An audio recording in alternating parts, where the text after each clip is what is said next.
Your next step is to build the last 4 centers. I recommend that the 2 centers you built first, the opposites, go on the side, like this. And now, so the same rules kind of apply where we're going to build bars like this and that to make our centers. But you got to keep in mind that you can't do side to side no more because then it'll break these up. So since we made orange, we'll move on to the next center. Blue. So what we can do is, since I have a bar here, I can move that out of the way. And then I'm going to make these 2 a bar first. So if I go up,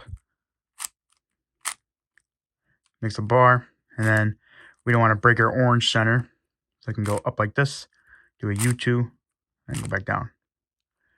Our next one, these 2 centers will be done at the same time. And I actually got an easy case.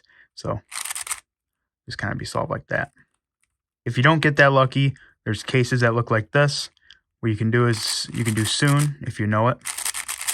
Or to make it simple, you can put the bar that's fixed on the right side, and then you're going to combine this piece with this piece. And then you're going to bring your green bar down like this, or whatever color you made.